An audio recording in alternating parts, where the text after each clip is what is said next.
रामचंद्राय वेधसे रघुनाथाय नाथाय श्री सीताया पतये नमः।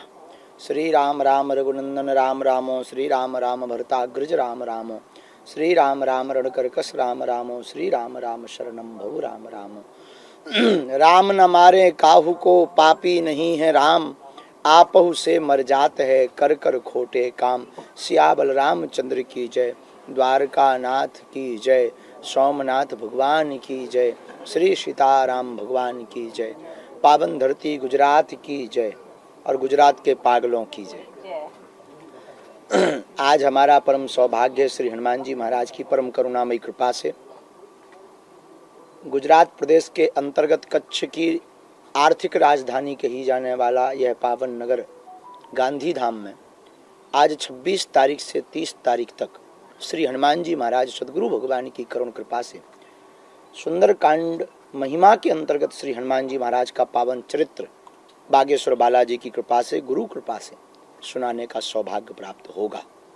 आज उसका प्रथम दिवस है, जिसमें हमारे प्रिय श्री मुकेश जी, धवल जी एवं अन्य उनकी पूरी मंडली, पूरी टीम, हमारी बहन, सभी लोग मिलकर के कई दिनों से अनवरत उनकी टीम सहित लगे हुए हैं, जो अनवरत तैयारियां कर रहे हैं। हमें सबके नाम तो स्मरण नहीं है, पर इनकी पूरी टीम है। इस टीम के अंतर्गत ही सामूहिक रूप से आयोजन किया जा रहा है, जिसके लिए बागेश्वर पीठ से खूब खूब साधुवाद है। और इन लोगों के कारण हमको भी कच्छ में आने का सौभाग्य मिला और इस धोखे से आप लोगों के दर्शन हो गए। तो आप सबको भी पूरी नारद की भूमिका निभाने वाले सभी पत्रकार बंधुओं को खूब खूब साधुवाद है। हनुमान जी की कृपा बनी रहे, सद्बुद्धि सद्विचार बने रहे और कच्छ ऐसे ही निरंतर उन्नति करे, ऐसी हम दिव्य दरबार में अर्जी लगा करके समूचे कच्छ के निवासियों को श्री हनुमान जी महाराज से जोड़ने का प्रयत्न करेंगे और धर्म विरोधियों को समझाने का प्रयत्न करेंगे।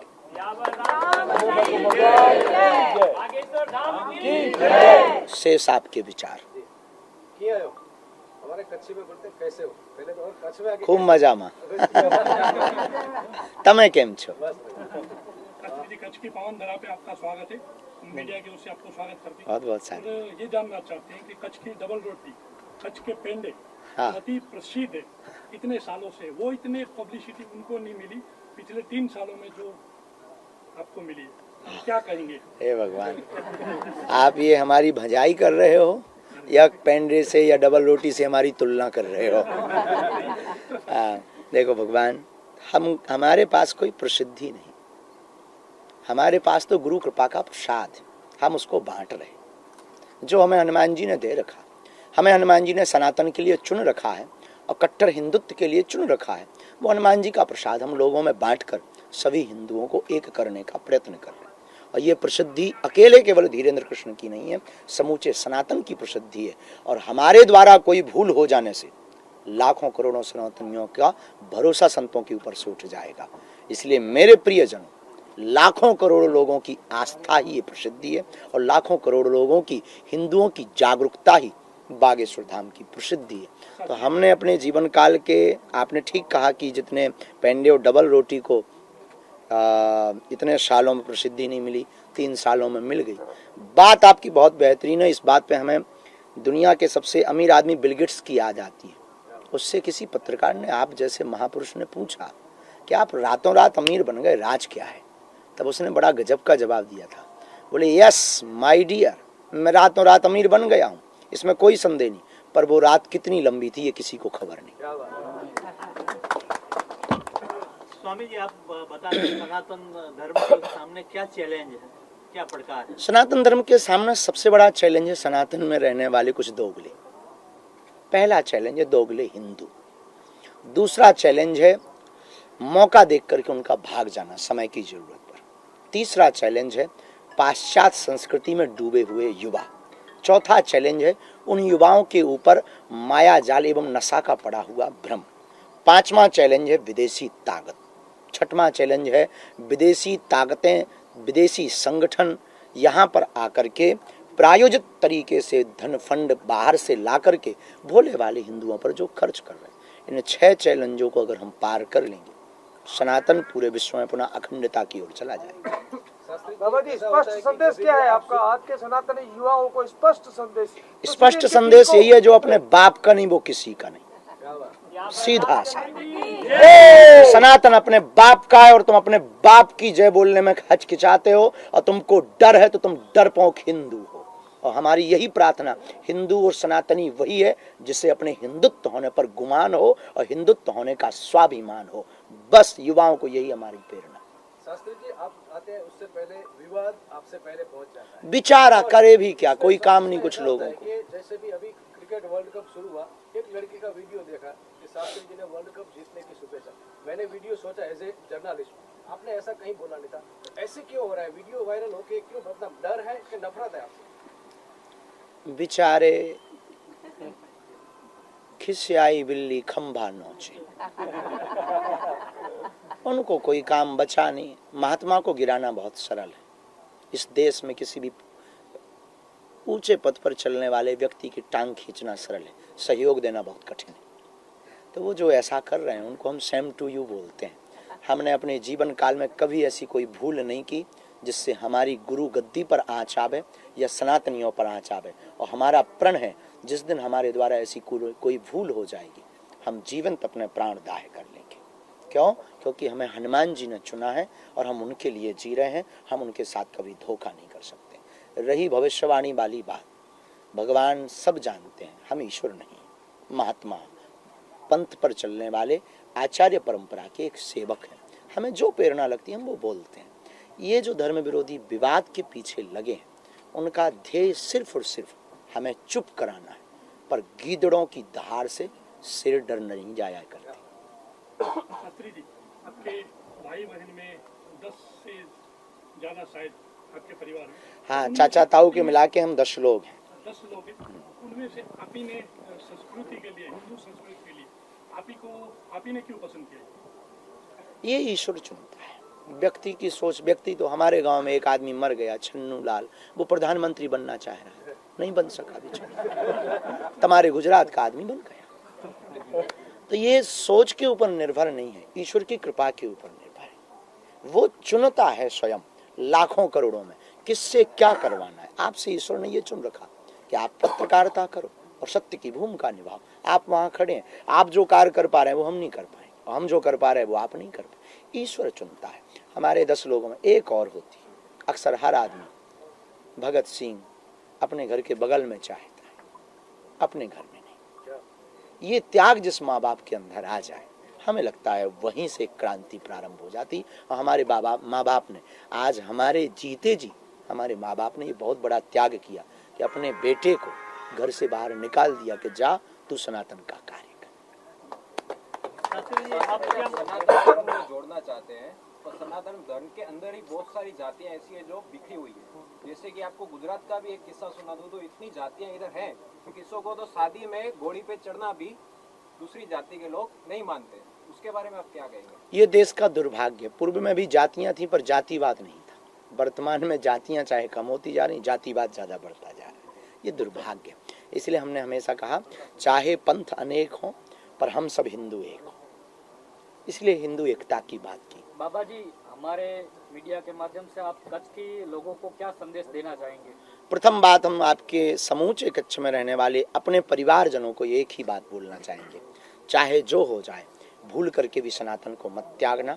दूसरी बात, हम अगर सनातन विरोधियों के सामने लड़ नहीं सकते तो कोई अगर लड़ रहा हो उसके बगल में जरूर खड़े हो जाना, ताकि विरोधियों को पता लग जाए हम भी किसी से कम नहीं। यही कच्छ में रहने वाले प्रियजनों से। तीसरी बात, अंतिम, सब हनुमान जी से जुड़ो, यही जीवन का सार है। हम ना ईश्वर है ना हम महात्मा हैं, हम उनके चरणों के दास हैं। हम यही कहेंगे सिर्फ हनुमान जी से आप जुड़ो, इसी में आपका भला होगा। बाबा जी, जो लोग दूसरे धर्म में कन्वर्ट हो जाते हैं अपना हिंदू धर्म छोड़ के, उसके बारे में आपका क्या कहना है? कुछ कहना नहीं है, कुछ निकम्मे बेटे होते हैं हर बाप के, तो वो बदल जाते हैं। आपको हम एक प्रार्थना करें, गुजरात के एक महापुरुष हमारे प्रिय, हम बहुत ही उनको ज्येष्ठ भाई की तरह मानते, कभी अभिभावक की तरह मानते, पोरबंदर में रहने वाले आचार्य परम पूज्य श्री रमेश भाई जी ओझा, उनको हम बहुत मानते। उनके द्वारा एक हमने बात सुनी थी, बहुत करोड़ों की थी। उन्होंने कहा था कि हमारा ब्लड अगर ओ पॉजिटिव है और हमको ब्लड की आवश्यकता पड़ जाए तो हमको ओ पॉजिटिव ब्लड ही लगेगा, कोई दूसरा नहीं लग सकता। बताओ क्या दूसरा लगेगा? बॉडी एक्सेप्ट नहीं करेगी। जब दूसरे ग्रुप का बॉडी ब्लड एक्सेप्ट नहीं कर सकती, फिर ये मजहब कैसे एक्सेप्ट कर लेते? हमें ये उनकी करोड़ों की बात लगी। इसलिए हिंदू धर्म और सनातन धर्म और हिंदू भाई और हिंदू सनातनी भाई के बीच आप भेद बताना चाहें तो उसकी परिभाषा सिंपल शब्दों में बताना चाहें तो कैसे बताएं? जैसे गन्ना और गन्ने का रस, जैसे सूर्य और सूर्य की रोशनी, जैसे जल और जल की धार, जैसे मिठाई और उसकी मिठास, यही हिंदू और सनातनी। आपने ओशो रजनीश के बारे में बताया कि लोग उसको सुनते हैं लेकिन एक्सेप्ट नहीं करते। आपने खुले मंच में बोला था कि उसने बहुत कष्ट झेले और उसके वो हमारे भारत के सितारे रह चुके हैं और उसने भी यहाँ कच्छ में आने का एक विजन था, सपना था। कच्छ में संत और वीर भूमि दोनों है, तो यहाँ मेकड़ हुए जियो तो जेर मथियो थियो शक्कर जड़ा सेण मरी वेंदा माड़ुआ रोंदा भलेजा मठ। मतलब जो आपके शब्द हैं वो उसको शक्कर जैसे मीठे रखो, क्योंकि ये शरीर तो मरने वाला है, उसके बोल रहेंगे और आपके बोल कई को मीठे लगते हैं और कई को बुरे लगते हैं। तो कच्छ में और रहना चाहेंगे क्योंकि यहाँ संत और वीर भूमि है, बहुत कुछ है कच्छ। कच्छ में अगर आप लोग हमको आज्ञा देंगे तो हम निश्चित रूप से कच्छ में कुछ दिन गुजारेंगे। कच्छ बड़ा प्यारा है हमको। एक बार का था वो व्हाइट सॉल्ट जो हाँ है तो नमक का जो भी है वहाँ एक बार गुजारने का मन है। और कच्छ में बहुत प्यारे लोग रहते हैं। हम तो पहली बार आए, पर यहाँ की भावनाओं को देखकर गुजरात की अन्य जगह यहाँ की भावनाएं बड़ी उज्जवल हैं। ईश्वर करे किसी की नज़र ना लगे। और रही बात आचार्य बहुत अच्छे दार्शनिक की, हम उनकी सब बातों से स्वीकार इतनी नहीं करते, पर कुछ बातें उनकी बहुत अच्छी थी इसलिए स्वीकार करते। और गुण हैं कहीं से भी मिले प्राप्त कर लेना चाहिए। और जिसको भी हम प्रेम करते हैं खुला मंच से करते हैं, विरोध भी करते हैं खुला मंच से करते हैं। ये विचार नहीं करते हैं कि कोई धर्म विरोधी इतनी विदेशी ताकतें हमारे पीछे लगी, आए दिन हमको धमकियां दी जाती, पर हमने कभी अपने चेहरे पर या अपने दिमाग में उनके बारे में एक क्षण भी नहीं सोचा। हमें लगा कि जब निकले हैं तो नाचने निकले हैं तो घूंघट का क्या शर्म कर। इसी प्रकार जिसको भी हम प्रेम करते हैं आचार्य को, चाहे वो आचार्य रजनीश हो, चाहे फिर वो परम पूजनंत हमारे बड़े भाई श्री रमेश भाई ओझा जी हो, अथवा फिर यहाँ के बहुत ही अद्भुत महापुरुष पूज्य श्री मुरारी बापू, कोई भी हो, किसी से हमें कुछ भी सीखने को मिले, हम बिल्कुल साहर्ष उनके वाणी को, उनके विचारों को और उनके आदर्शों को सीखते हैं और उसे उनको गुरु रूप में, दास शिष्य रूप में उसको ग्रहण करते हैं। शास्त्री जी, आप खास करके आप पॉलिटिकल पार्टियों को क्या कहेंगे सनातन की रक्षा के लिए? सनातन की रक्षा के लिए हम उनसे यही कहेंगे कि धर्म से राजनीति चलती है, राजनीति से धर्म नहीं चलता है। खाली चोला ओढ़ लेने से आप धार्मिक नहीं होंगे। हृदय पर भी परिवर्तन आपके होना चाहिए और वास्तविक रूप से अपने हित के लिए वोट बैंक का अगर आप धार्मिक उन्माद कर रहे हैं तो आपसे बड़ा धूर्त और आपसे अच्छा तो वो विरोधी ठीक है। लेकिन अगर वास्तविक आपके हृदय में सनातन के प्रति जागृति है, स्पष्टता है, संतों के प्रति आदर्श है, तो मेरी प्रार्थना है तुम मरते दम तक मत त्यागना। राजनीति भले ही त्याग देना पर सनातन को मत त्यागना। यही राजनेताओं को सीख, प्रार्थना और आचार्य होने, गुरु होने के नाते आज्ञा है। शास्त्री जी, विधर्मी आपके दोस्त या भक्त हैं? जी, विधर्मी लोग आपके दोस्त या भक्त हैं? विधर्मी लोग हमारे दोस्त या भक्त हैं, हमारे सहायक हैं। रामचरितमानस का रावण हटा दिया जाए तो क्या राम को कोई पूछेगा? किसी भी पिक्चर में विलन ना हो, क्या होगा पिक्चर का? नहीं चलेगी यार। बॉक्स ऑफिस में बड़ी धमाल तभी मचाएगी जितना बड़ा विलन। ... थप्पड़ क्यों मारा। जितना बड़ा विलन उतनी बड़ी पिक्चर। और हमें लगता है कि विदेशी लोग हमारे पीछे बड़ी बड़ी ताकतें लगती हैं, हमें लगता है कि बहुत अच्छा काम कर रहे हैं और हम बहुत ज्यादा आप लोगों के इसमें भी नहीं रहते कि आप लोग हमारी तारीफ करो। हम अकेले खुद अपनी पीठ थपथपा लेते हैं। वाह बंदे, गजब जलवा है और विरोधियों को मारो। तो हम कभी भी किसी भी विरोधी को अपना दुश्मन नहीं मानते। अब वो मानते हो तो वो उनकी विचारों की मजबूरी। इस कथा का मेन एम है अंगदान। और कल का ही न्यूज है, भरूच में एक आदिवासी जो मूल निवासी है, उसके अंग से 7 जनों को जीवन दान मिला है। तो कैसे आयोजकों के बिरदाव कि इस कथा में भी अंगदान का मैसेज जाएगा। कथाक्रम के माध्यम से हम भी उसको स्वप्रेरणा से, गुरु कृपा से लोगों को भाव रखेंगे और हमारी समूची टीम इसके प्रति निश्चित रूप से, हमारा पूरा जो मंडल है, ये कच्छ का बागेश्वर धाम मंडल है और पूरा मंडल इसके प्रति कार्य करेगा। इसमें हम एक बहुत स्पष्टता रूप से बता दें, पूरी टीम कार्य कर रही है, कोई एक नहीं, पर इसमें लाने का श्रेय हमारे मुकेश जी को जाता है। और गए, उन्होंने हनुमान जी महाराज से प्रार्थना की और हमको कच्छ आने का सौभाग्य मिला। फिर पूरी टीम ने, जो गिलहरी की भूमिका होती है, निश्चित रूप से भगवान ने इन लोगों को चुन रखा है कोई बहुत बड़ा कार्य करवाने। अंगदान के लिए हम लोगों को जरूर प्रेरित करें। शास्त्री जी, गौहत्या को लेके कई बार कच्छ के अंदर बहुत ज्यादा होती है गौहत्या, उसके अंदर लॉ में कुछ फेरफार लाया जाए, आप क्या कहेंगे? देखिए, पहली बात तो हम लोगों के दिलों में फेरफार की बात करेंगे। गौशाला नहीं हो पाए, एक हिंदू एक गाय। गौहत्या गौशाला से नहीं रुकनी, सरकारों के कागजी कानूनों से नहीं रुकनी। गौहत्या रुकनी है पुनः हिंदुओं की गौ माता के प्रति समर्पण से। एक हिंदू परिवार एक एक गौ माता को रख ले, भाड़ में जाए सरकार का कागज, गौ माता बच जाएगी। बाकी तो ऐसा है कि बातें आपको बुलवानी है न्यूज के लिए, बोल देते हैं साहब। देखो जो है बहुत स्पष्ट बात वाली, तो बहुत बार बोले हैं, उनको कोई जुआ रेंगते नहीं है, फर्क उन्हें पड़ना नहीं। एक बार और वो न्यूज देख लेंगे सरकार के लोग और फिर स्क्रॉल कर देंगे, कोई दूसरा बाबा फिर आएगा और आप फिर दूसरा माइक लगाओगे, फिर कहोगे बाबा जी गौहत्या पर बोलो। चल रहा, कब से नहीं चल रहा, और एक भी गौ कत्ल खाना बंद नहीं हुआ, एक भी कसाईयों पर रोक नहीं लगी। इसलिए उत्तम ये उपाय यही है, या तो तुम गौ माता कहना बंद कर दो या अपनी माता को रोडों पर घुमाना बंद करवा दो। अद्भुत अद्भुत, ऐसा हर पत्रकार कर ले और हमारी टीम कर ले, हो गया काम शुरू। धन्यवाद। और कोई तो नहीं रहेगा। रिलैक्स वाला प्रश्न स्वामी जी, अगर आपकी शादी के बारे में बहुत चर्चा हो रही है। आपको हम अभी खुश नजर आ रहे हैं ना बहुत, हमारी चेहरों पे चमक है, आंखों में चमक है, मुस्कुराहट।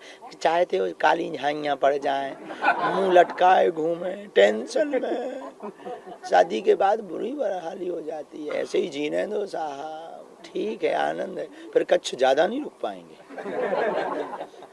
इसलिए ऐसे ही आनंद हो। खासकर दिव्य दरबार लगने वाला है, यहाँ आते लोग लाखों लोग आते हैं, लेकिन जगह समय के हिसाब से बहुत कम लोगों को मौका मिलता है। जितने को लाभ मिल जाए उतना ही उत्तम। देखो, आप पृथ्वी तो पलट नहीं सकते, सबकी पीड़ा मिटा नहीं सकते।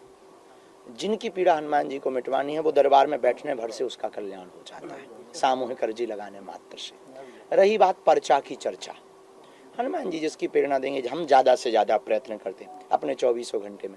आज ही हम वहाँ धाम पर, कल मंगलवार शनिवार था, शनिवार में हम लगभग 20,000 लोगों के टोकन का कार्य करके, मतलब सबको 1 to 1 मिल के रात को चले, रात भर चले, 12 बजे दिल्ली पहुँचे, सुबह यहाँ 6 बजे से फिर वहाँ से चले, यहाँ 8 बजे पहुँचे, फिर कुछ कार्य करके अब तैयार होके फिर कथा के लिए कोशिश हम करते हैं कि ज़्यादा लोगों को लाभ मिल जाए।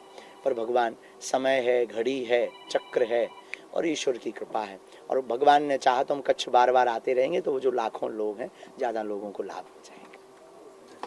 धन्यवाद। अब कथा में सबका निमंत्रण है 30 तारीख तक, रोज सायं 4 बजे के बाद से। एक आखिरी प्रश्न जी। मीडिया जो है, मीडिया जगत जो है, जो समाज की आज की चौथी स्तंभ है, किसी को हीरो लगता है तो किसी को विलन लगता है, तो आपका मीडिया के बारे में क्या कहना, आपका प्यार मीडिया से कितना है वो हम जानना चाहते हैं। बहुत अपार। हम मीडिया के प्रति बहुत ही अटूट निष्ठा रखते हैं। हमने अपने जीवन काल में जो बहुत नज़दीकी से देखा है, वर्तमान युग में जो अहम भूमिका मीडिया की है, वह भूमिका सरकार की जो योजना है उसके ठीक बाद देश का एक चौथा स्तंभ है।